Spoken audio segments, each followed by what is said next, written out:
You guys remember the Nothing phones, right? The phones with the glyph lights on the back of the devices. Well, they have a new phone that branches off the original line. This is the CMF Phone 1, and it's $200, and it's arguably the best phone you can get for this price point. But unlike normal phones, this was designed to be opened up. So if you take a look at the back, you see 4 screws and a 5th thumb screw on the bottom right here. And when you remove all the screws and the SIM tray with an SD slot, you can remove the back panel, which allows you to change the colors of the device. The stock black color and the light green are like a matte finish plastic. It's a very smooth texture. It's not particularly grippy, but the orange and blue, these are a softer finish. It's like a faux leather material that just has a little bit more grip. Now you might think that the main idea behind a removable backplate like this would be to allow the user access to the battery so they can swap it out whenever they need. But there's a very clear warning right when you open it up telling you not to do just that. And also there's tamper evident tape. So if you did open it up to remove the battery, they would know. It is very easy to do it though. It's just, I don't think the company wants you to do that. But in case you're curious, this uses the same battery as the one that's in the Nothing Phone 2A. The other thing that the screws allow you to do is to attach accessories. So there's a fold-out kickstand and then a card holder, both of which are kind of okay to me, but there is this lanyard that I think is pretty neat. It's got this super thick rope and the mounting point seems very well done. So if this is, something that you're interested in terms of the look, it's built right into the phone. So these accessories are $25 each, which is, I think it's fairly expensive considering the phone is only $200, but the cases are $35. And the unfortunate thing is that the base models only come in black. And if you want to change the color, you have to spend the money to buy one of these backplates. Now, I do think it's something that they have to do to be able to keep the price of this phone down, because for a $200 phone, this has surprisingly good components. So this has 8 gigs of RAM, 128 gigs of storage, but the display is really nice. It's a 120 Hz, 6.67 inch Super AMOLED, and it peaks at 2000 nits. Now the bezels aren't super thin, and they're also not even. The bottom bezel here is a little bit thicker than the top and sides, but the image is fantastic. But also, the chip is really good for the price point. It's running a MediaTek 7300, one of the faster budget chips, and it feels really responsive.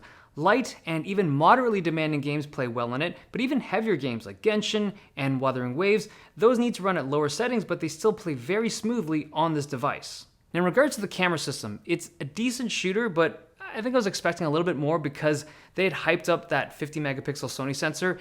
It shoots well in good lighting conditions, but the moment you have like imperfect lighting, you lose a lot of the detail. I think there's a ton of processing that cooks some of the finer details. Also, it's technically only like a single lens shooter.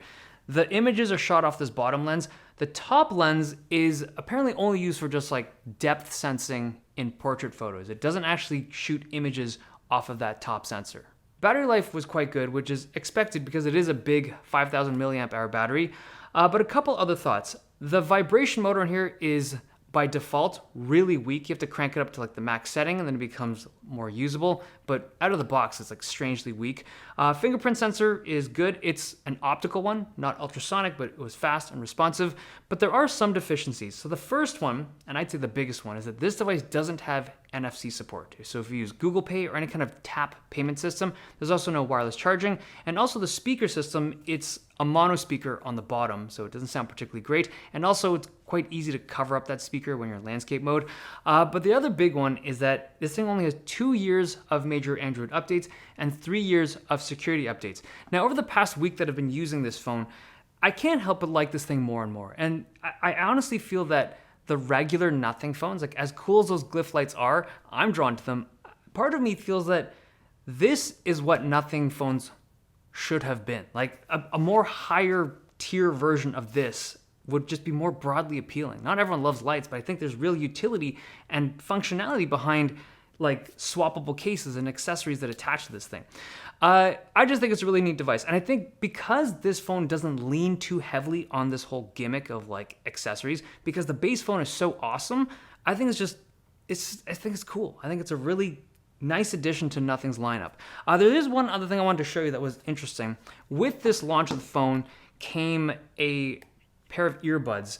The thing that's interesting on it is this jog dial. So this is it's a earbud system that you open it up, connects It's got seemingly very powerful ANC. The bass is a little bit heavy on this thing. You're gonna have to EQ it if you want really good audio quality, but this jog dial is tactile, which is always cool, but it controls the volume of the stuff you're listening to. So obviously on a phone, that's nice, but you can connect it to like your computer or any kind of home audio system and just control the audio in your pocket, which is always nicer than like squeeze controls. So I thought that was pretty cool. But there you have it. That's the phone and the earbuds from CMF.